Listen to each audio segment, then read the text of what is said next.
રાજા રઘુગણને પૂછ્યું, તમે કોણ છો? મને કાંઈક બીજું દેખાય છે.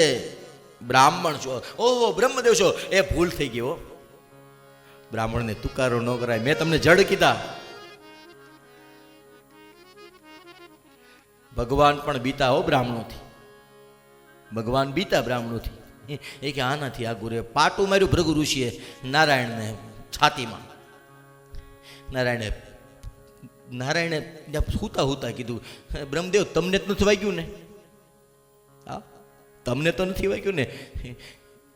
શરમ આવી. પછી તો ભૃગુદેવને કહે, આ દુનિયામાં આવા દયાળુ દેવતાઓ જન્મ્યા છે. અને જો એનો અપરાધ થઈ ગયો તો રામાયણ કહે છે, ઇન્દ્ર કુલી મમ શૂલ વિશાલા કાલદંડ હરી ચકર કરાલા જોઈને કર મારા નહીં મરઈ વિપ્રદ્રોહ પાવક સોજરઈ.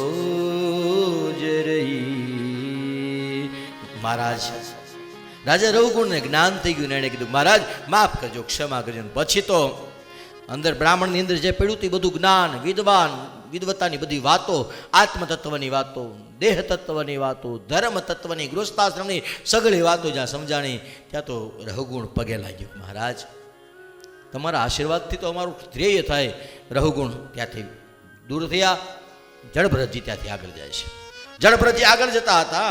આગળ જતા જતા એક જગ્યાએ ભીલ જાતિના લોકોએ માતાજીને બલિ ચડાવવા માટે આ જડભરતજીને પકડીને લઈ ગયા અને બલિ ચડાવવા માટે. પહેલાં આપણે ત્યાં પ્રથાઓ, આટલા બધા સંપ્રદાયો હાલ્યા એનું કારણ જ છે.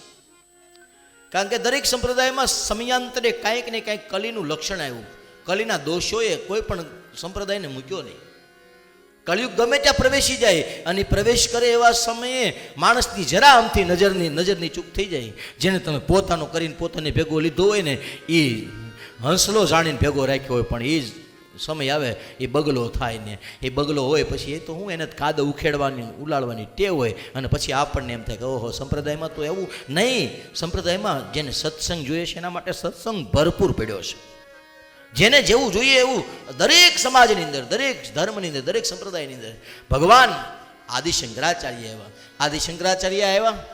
આદિશંકરાચાર્યએ માર્ગ બતાવ્યો, પણ એ માર્ગ બહુ કઠણ હતો. જેવા તેવાનું કામ નહોતું, એટલે હળવું કરવું પડે એમ હતું. માધવાચાર્ય આવ્યા, માધવ સંપ્રદાયની સ્થાપના કરી. એનાથી થોડુંક હજી હળવું કરવું પડે એમ હતું. તો રામાનુજાચાર્ય આવ્યા, એણે થોડોક સંપ્રદાયને આગળ વધાર્યો. તોય હરખું હાલ્યું નહીં, તોય થોડુંક ઓલું આમ આડાવડું.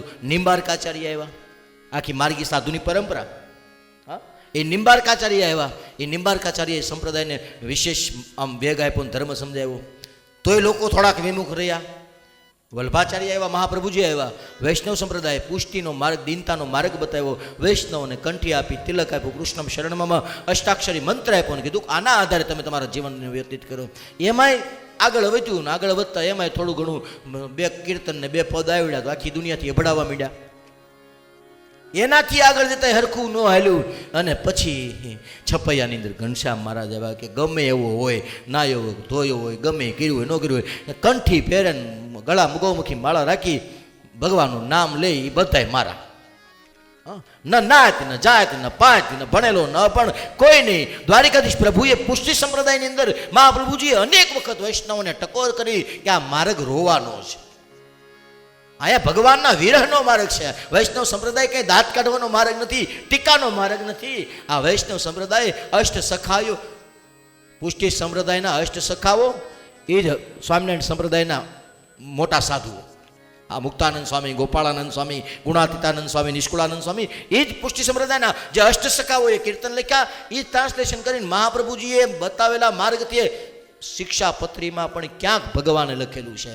હા, કે તમે કૃષ્ણના સંપ્રદાયની અંદર પણ નજર કરજો, ત્યાં પણ જેવું છે એવું જીવતા પણ શીખજો. લખ્યું છે ને. આ દ્વારિકાધીશ એ દ્વારિકા એ કોઈનો પ્રાઇવેટ દેવતા નથી, એ જે ભજન એટલે શિક્ષાપત્રીમાં અહીંયા જુઓ લખ્યું છે, ભક્તિધામના દરવાજે લખ્યું છે કે મારા અનુયાયીઓએ, મારા આશ્રિતોએ એના જીવનની અંદર એક વખત દ્વારિકાધીશના દર્શન કરવા. અહીં લખ્યું છે ને, આ બાણે આ સાઈડના બાણું આમ પડે ને ત્યાં લખ્યું છે, સંસ્કૃતમાં લખ્યું છે, એક વખત દ્વારિકાધીશના દર્શન કરવા. તો ફરી એક વખત જરૂર પડી. તેથી હું નો છું. તમે ખબર, તમે મારી કરતાં વધારે સંપ્રદાયની અંદર ઉતરેલા છો. તમને બધાને ખબર છે કે જ્યારે સ્વામિનારાયણ ભગવાનને ગમે ગામમાં સત્સંગ કરવા જાય, લોકોને જ્ઞાનનો ઉપદેશ દેવા જાય, તો ઘણી જગ્યાએ ઢોંગી છે ને ધતિંગ કરે છે ને આમ કરે છે ને તેમ કરે છે ને એમ કરીને કાઢી મૂક્યા તોય ન ગયા. ગામના પાદરીમાં બેન કે 5 જણા આવે તો 5 જણા. મારે તો જે સત્સંગ કરે આખા ગામનું મારે ક્યાં કામ છે? મારે તો આમાંથી 5 જણા ડૂબી જાય. ડાયો ખેડું કોણ? આખો ઓઘો હળગે ત્યારે મોટર ન શરૂ કરે, એમાંથી પૂળા કાઢી લે, જે બચી જાય. કારણ કે નિરણ છે, પાણીવાળી કરો પછી ખાય નહીં કાંઈ, એમ એ ગંધાઈ જાય, એમાં વાસ આવી જાય, અને ગંધાઈ જાય એને કંઈ કામનું રહે નહીં. એટલે ભગવાને કીધું આખી ભવસાગર હળગતો હોય એમાંથી માળા લઈને જે નીકળી જાય બહાર અને ભગવાનનું નામ લે, એ મારે બચાવવાના છે. બાકી દુનિયા તો ભડભડ સળીગા કરે, એમાં મારે શું કરવાનું? કળિયુગ છે. તો મહાપ્રભુજીથી આગળ સ્વામિનારાયણ ભગવાન એવા જન્મ્યા ક્યાં? છપૈયાની અંદર.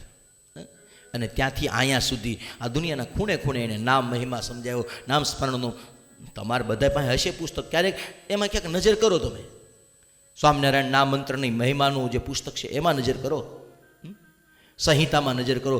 કેટલા એવા દ્રષ્ટાંતો, કેટલા એવા દાખલાઓ અને પ્રતિપાદિત થયેલું. પછી ઘણા લોકો અમને એમને એમ કે ભાઈ આ જગ્યાએ આ ખોટું લખ્યું છે. મને ઘણા, હું છું વૈષ્ણવ, હા, બ્રહ્મ સંબંધની મારે દીક્ષા છે, ભગવાનને માનું, પણ આ દુનિયાનો એક કોઈ દેવતાઓ એમ મારો નથી એવું નથી, બધાય મારા છે. જ્યાં મને સારું દેખાય બધાય મારા છે. ફરી એક વખત પછી ઘણા લોકો એમ કહે ભાઈ તમે અહીંયા સ્વામિનારાયણ ભગવાન કેમ? બ્રાહ્મણનું ને દેશના સાધુઓનું કર્તવ્ય છે કે તમે જે નામને જે મૂર્તિને માનો છો એ મૂર્તિના ગુણ બતાવીને તમને અમારે એ કહેવાનું તમે સાચી જગ્યાએ જાઓ છો, ખોટી જગ્યાએ ન જતા પકડી રાખજો. તમને મારે એ બતાવવાનું છે કે તમે ખોટી મૂર્તિ કે ખોટું નામ નથી લીધું, તમે સાચી જગ્યાએ છો. હા, જે મૂર્તિની અંદર, જે નામની અંદર, જે ગુરુની અંદર તમને શ્રદ્ધા હોય એ શ્રદ્ધા પ્રબળ બનવી જોઈએ. માણસની શ્રદ્ધા ડગે, માણસનો વિશ્વાસ ડગે એવું કર્મ વ્યાસપીઠ ઉપરથી એવો ઉપદેશ દેવાવો જ ન જોઈએ. અને ધર્મની ટીકા, ધર્મની નિંદા, આંખ બેહીને માણસો બધા નિંદા કરવા મળશે તો ધર્મ કોના શરણે જશે? વ્યાસપીઠો ઝઘડા કરાવવા મળશે. અહીંયા બેઠા બેઠા જ આ આવો છે ને આ તેવો છે ને ઓલો આમ છે ને ફેલાણો નહીં. સિમ્બોલિક સંપ્રદાય બનવો જ નહીં ક્યારેય. કપાળમાં તિલક કર્યું એટલે આખી દુનિયા મારી છે. આ દુનિયામાં કોઈ મારો દુશ્મન નથી, આ દુનિયામાં કોઈ મારો મિત્ર, બધાય મારા છે. અને બધાની વચ્ચેથી મારે હોહરવું નીકળી જવાનું છે. એ બધા અહીં રહી જાય ને મારે ભગવાનના ધામમાં વયું જવું છે. આખી દુનિયા દુંદુભી નગારા વગાડવા જોઈએ, ગયો ભગવાનનો ભગત માણકીએ બેહીને, આવું મારે જીવવું છે.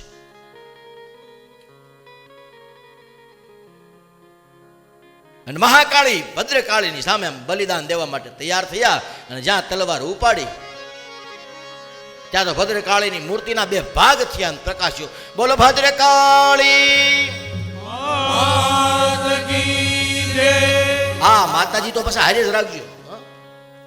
આ ઘણા પછી એમ થોડાક આગળ વધી જાય, નો ગણપતિને માને, નો માતાજીને માને, નો અમારા આમ હોય ફલાણ, એટલે કાંઈ ન હોય તમારે. કમસે કમ નિવેદ તો કરો. કુળની દેવી છે, ગોત્રની દેવી છે. હા, આ સંસ્કારોની પ્રદીપ્તિ માટે છે. માતાજી નથી જમતી, ગોવણિયું જમે છે.